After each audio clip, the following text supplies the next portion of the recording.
Okay, so I'm going to be reading to you out loud the prologue of Tiger Tiger by Lynn Reed Banks. And this is actually the very first time that I have read this book as well. So I will be reading and learning all about this with you guys. Since I did not teach Literature 6 last year, this was a book that was added not too long ago. So I have actually never read it. So I'm excited. Okay, so here we go. The two tiger cubs, romping in the jungle undergrowth near their den, prick up their ears. While they play by themselves, they always half listen for their mother's return. But these sounds are not what they want to hear. They are strange and alarming. Loud, staccato beats, clattering and banging, hacking and chopping, a trampling of green stems, and voices. Not animal voices, all familiar to them. These are voices alien to the jungle. And when they begin, other sounds, the sounds that make a constant, reassuring background to the cubs' lives, fall silent. They look around, anxiously. Something is coming. Where is their mother? As the barrage of noise gets nearer, there is a sudden, wild whirring over their heads. They look up and see a blur of color and a frightened movement as a flock of birds takes flight, disturbing the leaves. Next, bands of monkeys go fleeing hand over hand through the canopy above, chattering and screaming in terror. It is a signal. Beasts that have been hiding spring up.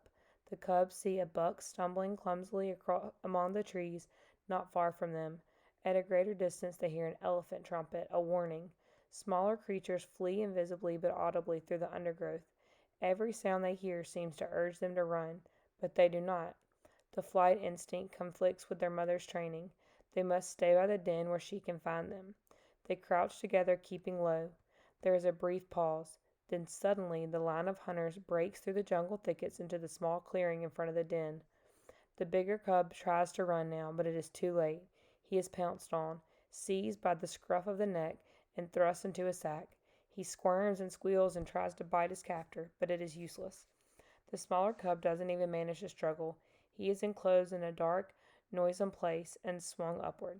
Okay, guys, pause. This is already making me sad because if you don't understand what's going on, these tiger cubs, obviously something is going on. Like they were hunters, and so all the animals were fleeing, and they learned from their mama that they were supposed to stay by the den so that she could find them.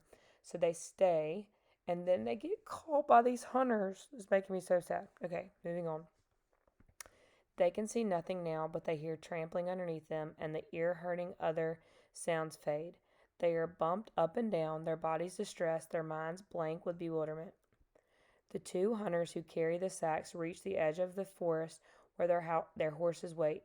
They hand their burdens to others while they mount, then take the sacks again and loop them over the pommels of their saddles.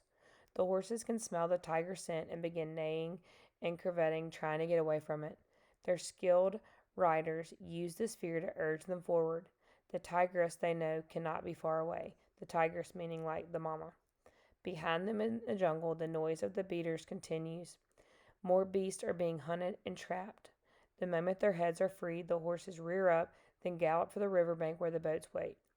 With their goal in sight, the riders' hair stands suddenly on end as they hear behind them the ferocious roar of a charging tiger. Uh-oh, so the mama is coming after them. The horses bolt.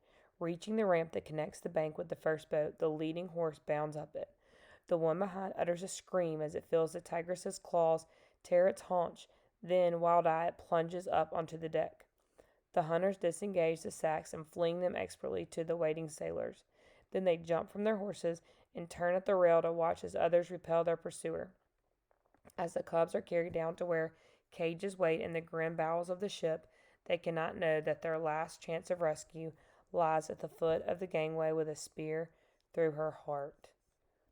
Okay, so I think they just killed the mama. So that is so sad. So it sounds like to me the cubs, the two baby cubs, just were taken away and put on a boat by these hunters, and the mama came after them and they killed the mama, and that was like their last chance of getting away. Okay, well, that's a sad place to stop, but here we go.